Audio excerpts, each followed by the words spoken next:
Surprise! Good afternoon, everyone. Just gonna wait here for a moment until a few more people tune in. I hope you're all doing well. I hope you've been having a good week. I've been doing a lot, and it's been kind of nice, like in the sense that I've been able to like be creative lately. So that's something. But I'll wait just a moment for other people to tune in. So the reason why I am choosing to do a stream this week for the Mundane Life of a Gay is one, because Ari and I are taking a brief 2-week break from restitching the tapestry because we've had some things to take care of, like in our personal lives, so on and so forth. And number two, there's a specific topic that I wanted to talk about that I think would fit very well into the mundane life of a gay. But I see there are some people tuning in. I know it's a weird time for me to be streaming. I normally don't stream on, oh God, what is today? I don't normally stream on Tuesdays, so let alone 7 p.m. So let's hope that we get a few people tuning in. But RB's here. It's good to see you. So what have I been up to lately? How have I been doing lately? Both questions you're probably wondering, both that I try to answer in these specific shows. I've been doing pretty well. Mental health wise, I've been at a 7.5 consistent out of 10. 10 being pooping sunshine and rainbows, 1 being feeling dismal as hell. I'm at a 7.5, which, if you know my personal history, where I would normally be at a 2 or 3 before constantly, that's obviously very good. I've been having some days where I've been, just really struggling to motivate myself. But I've been kind of just telling myself, like, Donnie, hey, you deserve the time off that you have, because July is kind of like my month where, like, I'm still working, like I'm still doing like school related stuff, but it's lessened a little bit, and now I'm able to like work on like other projects, so on and so forth. But like I every time the end of a semester happens, I am so kind of creatively drained that I'm left feeling not really sure of like, what to do, how to do it, so on and so forth. Debbie's here. Hello, it's good to see you. Oh, Arby, is that related to the last video that I posted? Yes, I agree completely. So, but like lately, okay, you're gonna laugh at me. Lately, what I've been doing to spend my time, I've been playing Pokemon on the 3DS. I've been playing the Pokemon Crystal game, Crystal version from 2001. It was my favorite Pokemon game, and I've been having a blast. I've missed it dearly. I recently just went and found all of my childhood Pokemon cards, and I've been organizing those. And essentially, I've been kind of having an existential crisis and realizing that I could pay off a large chunk of my student loans if I were to choose to sell my Pokemon cards, or at least some of them. So I'm kind of like at this place where I'm like, if I have any extras, I might as well sell them and, and do that. Debbie, I know you play Pokemon Go. We're friends on Pokemon Go. I think we're best friends now on there. Avec Rodrigo is on. It's good to see you. So yeah, like I've spent an obnoxious amount of time organizing these Pokemon cards. And now I have like 2 gigantic binders of Pokemon cards. I've been trying to give them I've been giving some Pokemon cards to my friend's son, who I honorarily consider my nephew, and he's been really enjoying that. So my goal in life is to get people into both Godzilla and Pokemon. And if I can manage to do that, it's a win for me. So most of my friends, like, they when I'm around their children, I'm always trying to turn their children into nerds through Godzilla and Pokemon. So yeah, it's fun. That, and I get to play Pokemon with like kids, which is really cool. Kind of makes me really feel nostalgic about, I mean, about when I was like a kid and a teenager playing Pokemon, just being able to see them enjoy and experience kind of like the same wonder I experienced when I was first introduced to things like Godzilla and Pokemon. So it's really cool. It's really cool. Um, so, but yeah, it's been fun. Other than that, lately I have been working on my upcoming book, my second collection of poems. It's getting very close to being done. I've been kind of just organizing it, taking it a day at a time, just kind of getting a feel for how I want the layout of the book to be. Another really exciting announcement is I am in the process, like the very, very, very early process of having my first book turn into an audiobook. I know I've had a lot of people requesting it because a lot of people prefer listening. And for poetry, it doesn't surprise me because it's also a performative art. So I am going to be um, pursuing that avenue. We'll see how well that goes. My publisher is working with me on it, and we're learning the process and corresponding with studios and stuff like that to do that recording. So I could probably do the recording on my own because I do have professional studio grade recording equipment, but I don't know, like I kind of want to have the experience of going to a studio and being in that environment and kind of just basking in that, if that makes sense. So that's, I've been working on that. Um, I've also been doing a lot of gardening. I've been trying to spend some time outside. Um, I found my first cicada the other day in my garden. It was nasty and disgusting. And I know like in Michigan, we don't have as many as everywhere else, but like it was like just this notable moment. I was like, oh my gosh, my first cicada that I've noticed of the season, of all these cicadas, coming back after 17 years. So so beyond that, I've been trying to make time to do creative stuff like here on YouTube. You probably just saw that I did a video reviewing Godzilla Singular Point. If you want to go check that out, I'd greatly appreciate it. I've been getting a little frustrated with YouTube lately because like it seems like every YouTube video that I do, like 90% of the comments that I get on the video are like comments from like bots. I don't know what's been going on over the past few weeks with YouTube. I am getting like tons of bots just leaving links and leaving suggestive comments, so on and so forth. So if you see any bots leaving comments in the comment section and I don't see them, please report them because we obviously are not about spam. And if you're able to comment on my videos, I would greatly appreciate it because, of course, commenting boosts algorithm stuff and helps me at the end of the day. So, and truthfully, over the past few months, my channel's been kind of, I don't want to say stagnant, but it's been kind of plateauing because I've been a little inconsistent with uploads and it's just, there's not been as much interaction as there used to be. So, but that's no biggie. It's no biggie. So, okay, the topic that I want to talk about for this is that for the mundane life of a gay, like I usually use this podcast to talk about issues within the LGBTQ plus community, largely focused on the community of gay men. And I can't help but to talk about TikTok.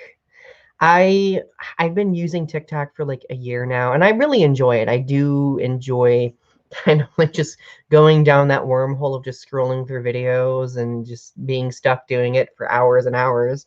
I usually do it before bed. It's really nice. I've been uploading a little bit on TikTok as well. So if you've not followed me over there, you're more than welcome to. Just Johnny Winter on TikTok.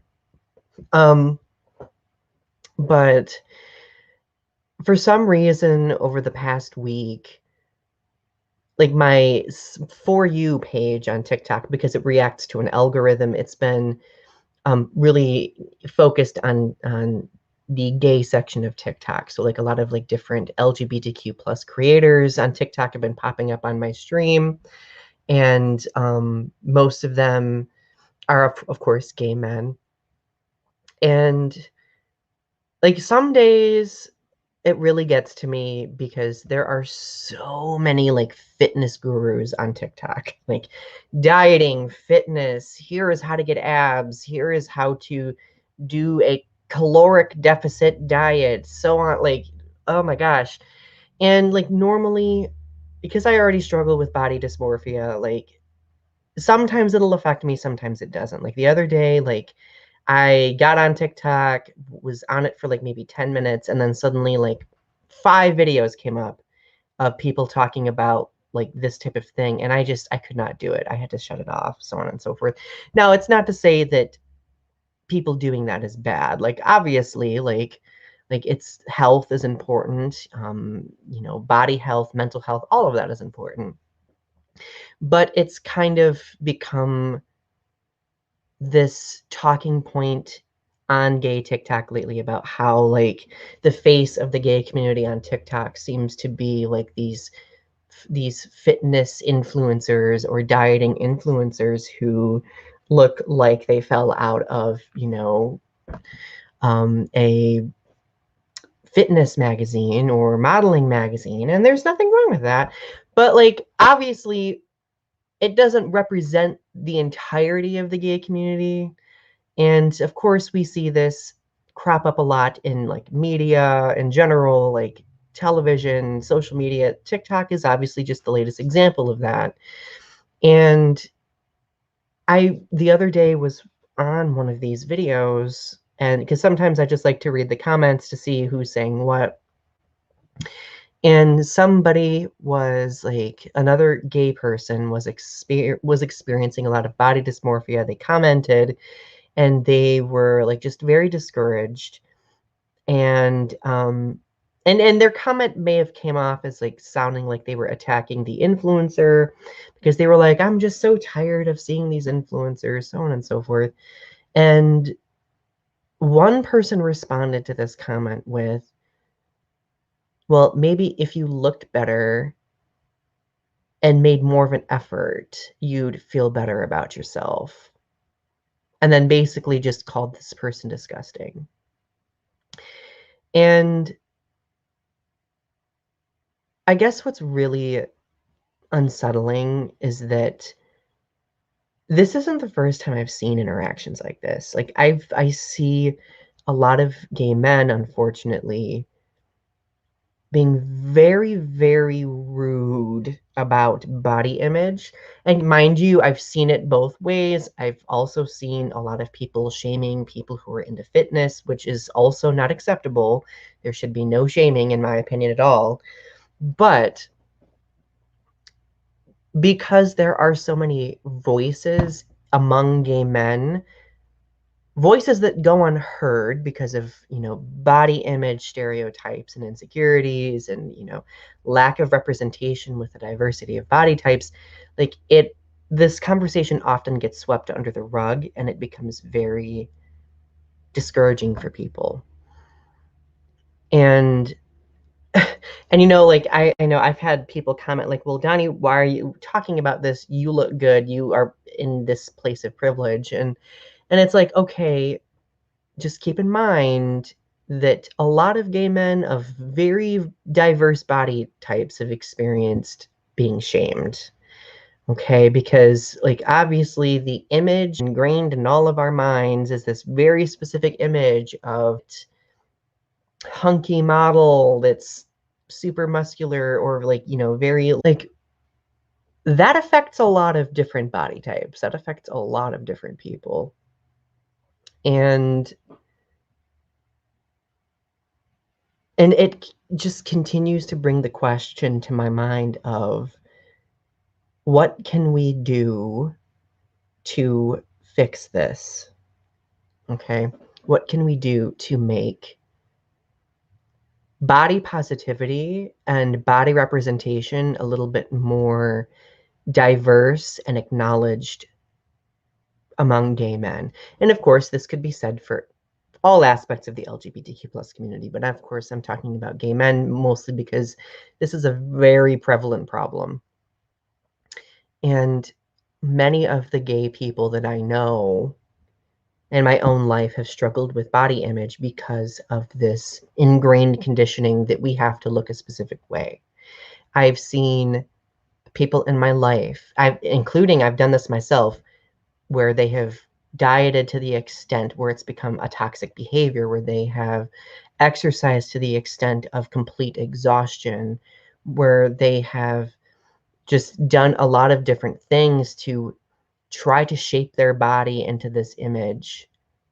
And it's not to say that the people who have this body type, they're not bad or anything for being into fitness. Like if that's what they are passionate about, that's significant and they should celebrate that. And I encourage them to celebrate that. But I don't think that there is always a lot of transparency on what a person does in order to get to that point, right? Because the truth is, it's not just eating a specific diet and working out a couple of times a week. It's like a complete lifestyle change. And I think that a lot of influencers convince people that, oh, you just do this one time and bam, you look like you have washboard abs, and it's not the case. So, but it's like, I just think that that diversity of body image should be celebrated, you know. And mind you, this is something that I've struggled with my whole life. Like to this day, I will go through cycles where I want to work out, or diet, because I look in the mirror and I'm like, well, I don't look like these people that I'm seeing. I don't look like these people. I don't look good enough. I look unappealing. And it's really like, mind you, it's not these people's fault that I'm thinking this. It's this ingrained notion that this is how all gay men should look like. And the fact that so many people still have this conditioning suggests that not enough has been done yet in order to remedy this. And I honestly think more conversations need to be had, okay? More people need to be listened to when it comes to this topic. And unfortunately, like I've just accepted over time that gay men notably are very driven by physical appearance. So you'll see like people on TikTok who look like models like this, get a lot of like subscriptions, followers, comments, likes, but you'll get someone of a diverse body type who barely gets any interaction, barely gets anybody listening to them. And it's because it's so visually motivated, you know? So I guess that brings us to the question of like how can there be a balance when it comes to this visual need to be drawn to men that look a specific way? Maybe it could be teaching, well, I guess it really is just representation now that I think about it. If for men there was more diverse representation, I think that it would really do a lot for people with diverse body image. With diverse body image. Yeah. So, and I know I've kind of talked about this before, but like it's really interesting to look at specific social media outlets where there are kind of like these microcosms of the gay community and how things are on like a mass, like reflecting how things are on a mass scale. Thank you, RP. And Rogue Agent, it's good to see you. I hope you're doing well.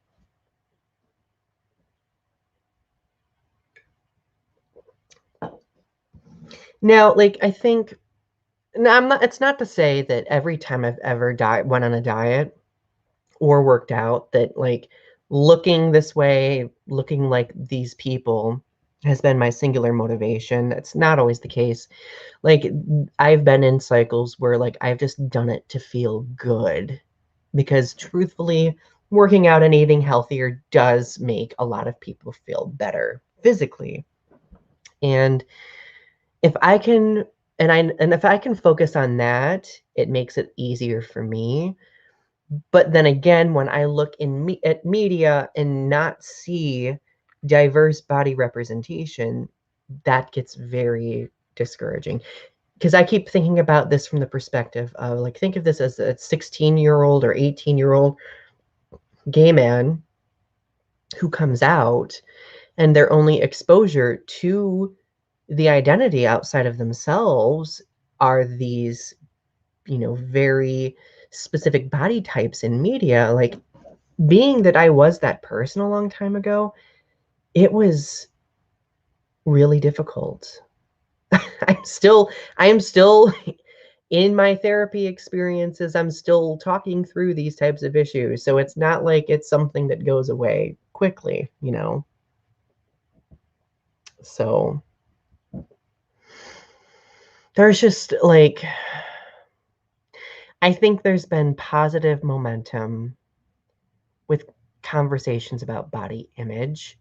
I just wish in circles, especially like circles among gay men, that those conversations were a little bit more prioritized without people shaming one another. Because the truth is, what inhibits those conversations from taking place are the fact that these influencers shame others, or these commenters shame the influencers, and it's shame doesn't solve anything, in my opinion. I think shame is the quickest way to shut a person down and prevent there from being any sort of meaningful dialogue or exchange of understanding on something like this. And considering this is such a complex thing, and considering that certain toxic things affect different groups of people or different segments of the conversation differently, like, I think it warrants, you know, careful consideration. Thank you for the reminder, RP. I will go check that out. Oh, and thank you, Rogue Agent. I appreciate that you love my videos. That means a lot. Thank you.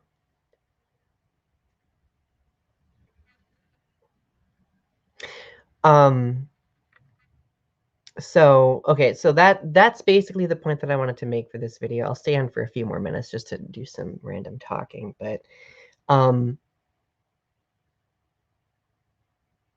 there's just more work to do. I'm very passionate about specific communities reflecting on themselves and reflecting on the interior dynamics of those communities in order to help them become stronger in a way. And I really think that that's one huge obstacle that gay men need to discuss more, is body positivity, body representation, so on and so forth.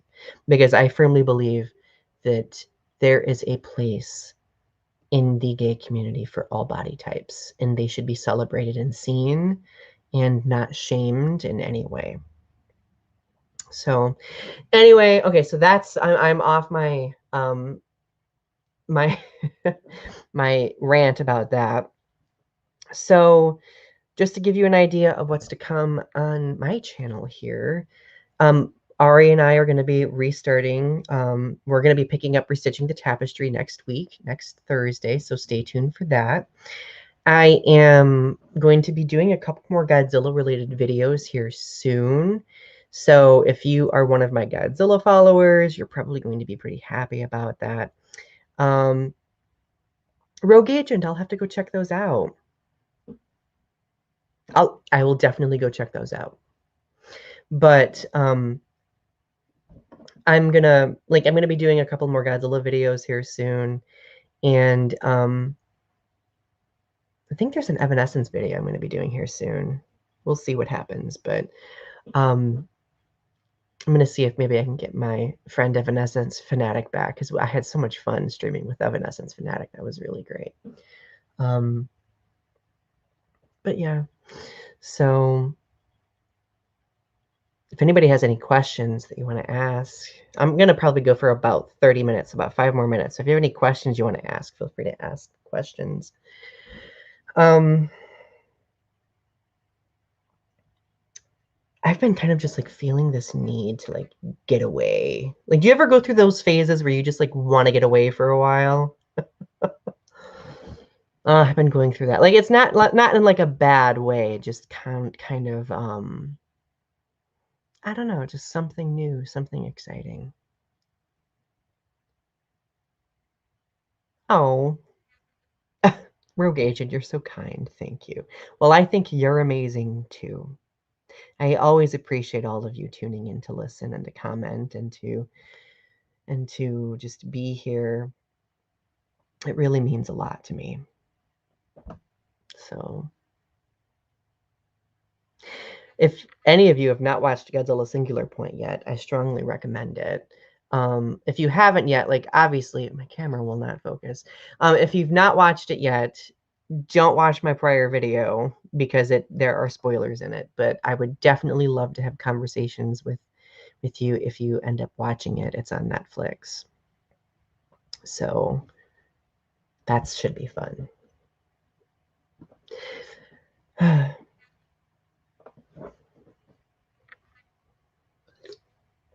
gonna have to make dinner here shortly. My partner gets up a little bit later tonight, and usually on the nights where he gets off later, I make dinner.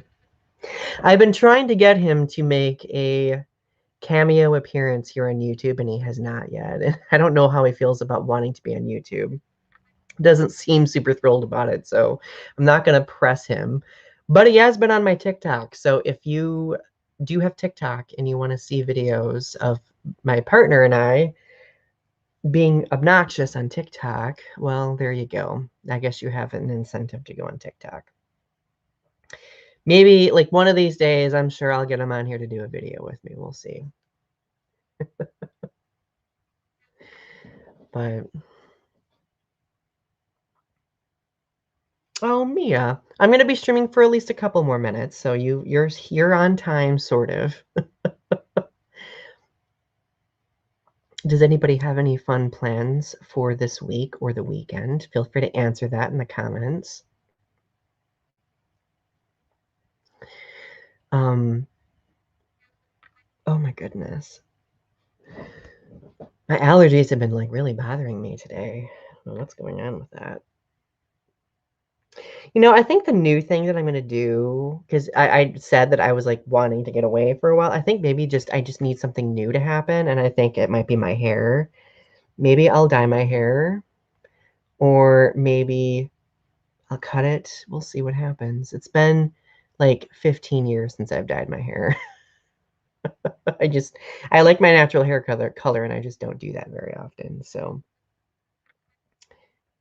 oh, thank you. I really appreciate that, Rogue Agent. You're so kind. What are your plans for the weekend, Mia?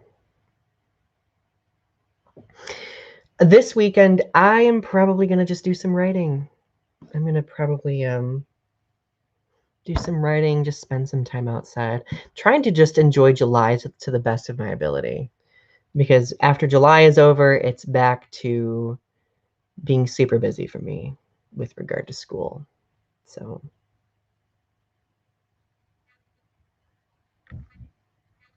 I have quite a few creative writing events, like readings and stuff lined up for next month. So that should be, I'm kind of excited about that. Arby, I think so, yeah.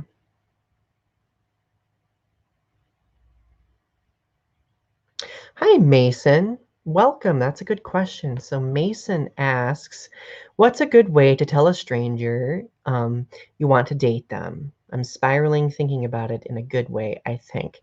Well, I really think it depends on the stranger. If they're a person who's pretty open to conversation, like personally, I always just go about being like very honest.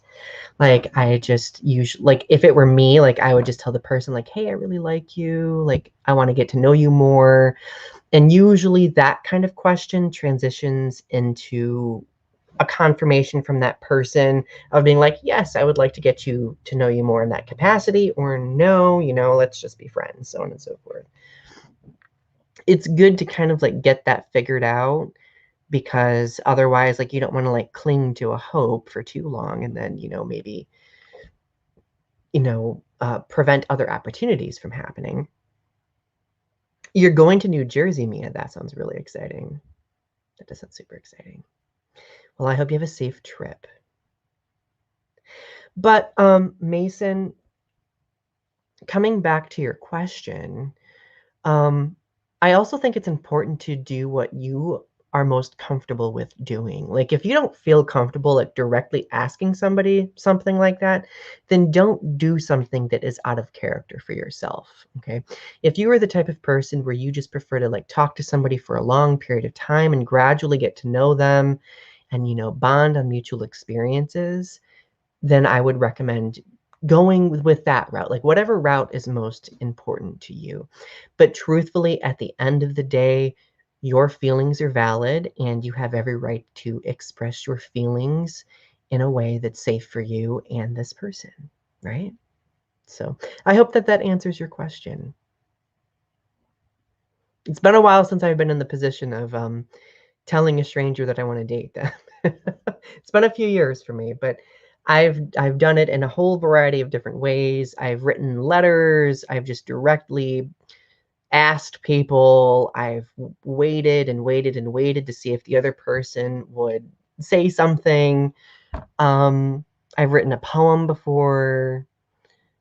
In my own experience, people have gotten really uncomfortable when I've written them a letter or a poem because they kind of find it overwhelming, and I get that. So, um, but regardless, Mason, like I hope that um, I wish you the best of luck on this person that you're interested in, and I hope that you are able to make a connection with them. Arpy asks, would you dye your hair an unnatural color? Um, Being in the profession that I am in, I could do that because teaching in higher education, dyeing your hair different colors is usually okay. But personally, um, I would probably keep my hair color current, but like do like dark low lights just to kind of make it look darker. Like maybe like an ash brown, not like complete black or anything, because I those days are behind me. Um, Mason says, we only smile. I think we're both shy and I'm bad at starting conversation. I've written things as well. Um, not sure how to give it honestly. So, since since you both are shy, because I've been a shy person before and I've also tried to make connections with shy people before. Usually the easiest way was to for me to bond over things that like similar likes and things that we share, the things that we're interested in. Like for example, I might um, gush about Godzilla with somebody that I really liked. If this person liked Godzilla, just I think as long as you like get to know what their likes are, and then they make the time to get to know what your likes are, and you can kind of like share and build that connection through those mutual interests, that might make it easier for you to transition into that conversation where either one of you are able to be like, hey, I really like you, so on and so forth. Now that I'm older, now that I'm like in my 30s, like with my partner, with my partner who I've been with for almost 3 years, he was the first to reach out to me and tell me that he liked me. But I was very upfront with how I felt quickly because I'm just at the point in my life, or I was at the point in my life, and I arguably still am, where I'm just like, you know what? I have these feelings. I'm just going to be honest with them. If the person says no, they say no, because I owe it to myself to be upfront about my feelings because I deserve to be loved and cared about, and I deserve to have that happiness. So Keep in mind, it's been a long time coming for me to get to that point, but that's been very helpful for me in building my confidence when it comes to approaching people about that specific type of subject. I hope that that makes sense.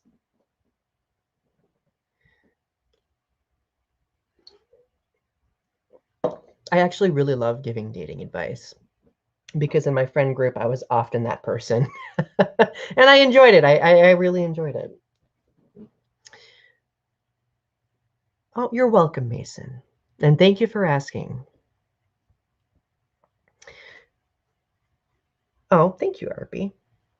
All right, well, I am going to head off as well. I need to start making dinner, but I just wanted you all to know that I love you and that I'm glad that you're all doing well. And tune in next week for our next episode of Restitching the Tapestry, and tune in for my upcoming videos. Always, thank you for the likes. Thank you for the subscriptions. If you were able to share my videos, that really means a lot, because for smaller YouTubers like myself, it's often word of mouth that helps our audiences grow. So you all take care, stay safe, and stay healthy. Bye.